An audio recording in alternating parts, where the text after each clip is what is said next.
Holiday tipping, one of the many stresses we deal with this time of year. You know, all these questions. Who do we tip? How much do we tip? Can we give a gift? Does it have to be cash? The list goes on and on. That's why etiquette expert Sharon Schweitzer is joining us today to help us out, give us a little bit of direction so we're not too stressed out about it. Thank you for being here. Thank you. I appreciate the invitation. Yeah, great to have you. This is one of those things. The conversation always comes up around the holidays and holiday tipping. So in general, who should we be tipping this time of year? The best rule of thumb is to remember, tip the people who have been the most dedicated to you, the most loyal, who make your everyday life easier. Okay. It could be a housekeeper. It could be a dog walker. It could be someone who does hair, the yard workers. The list goes on and on. So let's, for example, let's say you're a hairstylist. That person, even if, let's say you're not seeing them in December, you're seeing them in November or maybe January. Is there a rule about how to tip them, or should you tip them at that point? Tipping is, discretionary. Okay. So it's not mandatory. And that's the thing people need to realize. It's to show gratitude. So if you don't see them in December, you're traveling, you can give it to them early in November, or you can also give it to them in January. That tipping phase is typically from Thanksgiving until New Year's, but no one's going to turn down that kind of lovely gesture in January because it is a thank you. Yes, that's true. So we have some holiday tipping tips on the screen right now that I kind of want to run through. So creating a budget.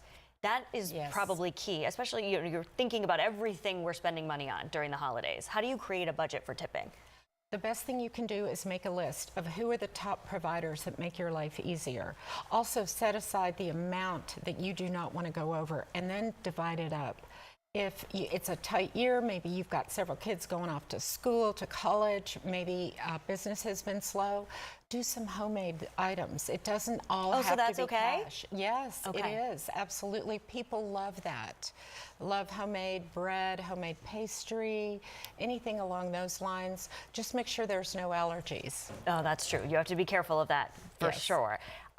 So it is okay to know that you don't just have to give cash. Can you give a gift? Like you said, you could do baked goods. Can you do gift cards, things like that? Yes, you can. You can do gift cards. In fact, many places do not allow you to do cash. For example, the U.S. Postal Service has a prohibition against that.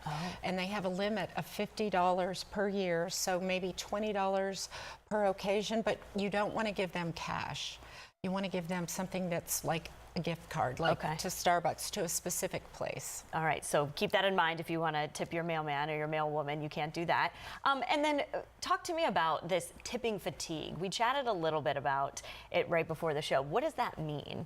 Tipping fatigue is, it kind of started during the pandemic, where the tip went higher because of hazardous, duty. People were out getting exposed, so tips went up to almost 30% in certain places.